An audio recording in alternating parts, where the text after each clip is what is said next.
Hi everyone, this is Janine the Tutor, your favorite math and science coach. Let's get better grades in less time, shall we? In this video, I will show you step by step on how to solve for a spin to the ideal gas law.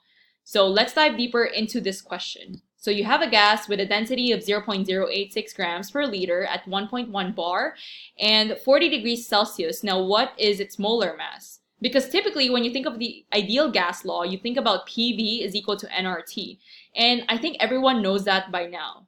Am I right? So in this case, if you have PV is equal to nRT, we're not going to be able to apply this because you don't have volume and you don't have the number of moles.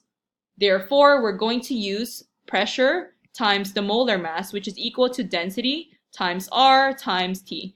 And if you look closely to the units of molar mass and density, you have grams per mole for molar mass. For density, you have grams per liters. If you multiply both sides of the equation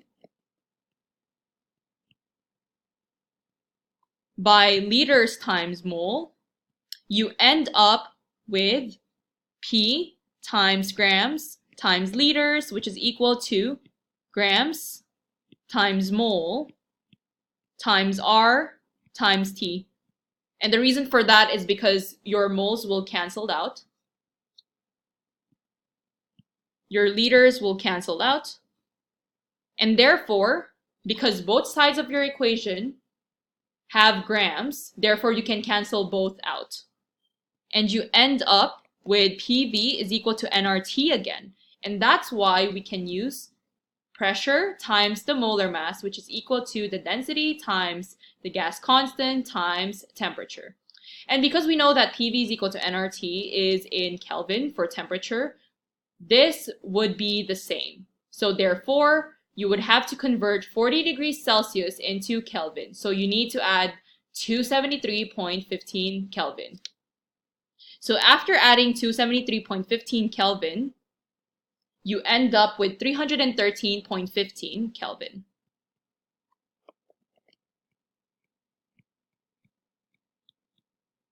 So on top of my head right now, I only remember a gas constant in units of atmosphere.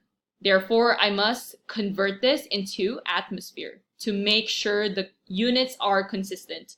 So you have 1.1 bar.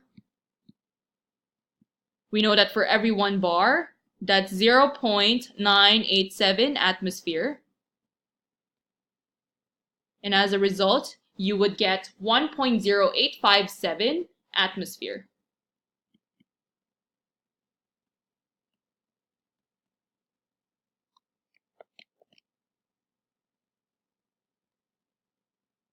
And now we're ready to go and plug our values into our equation. PM is equal to DRT. So pressure is 1.0857 atmosphere.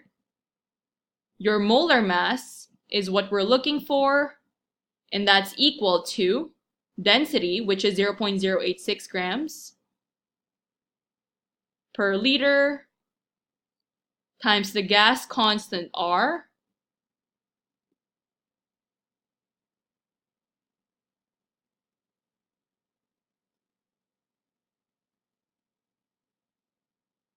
which is 0.08206 liters times atmosphere,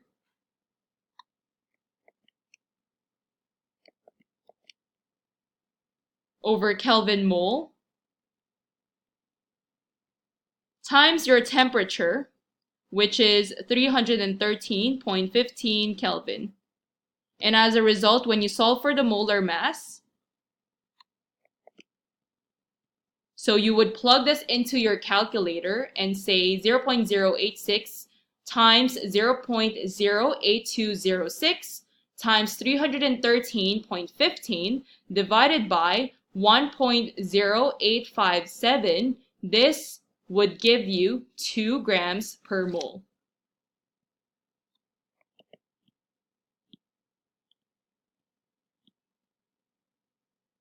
And making sure the sig figs are followed, you have one significant figure as your least significant figure, therefore it's only going to be 2 grams per mole. And that's your final answer.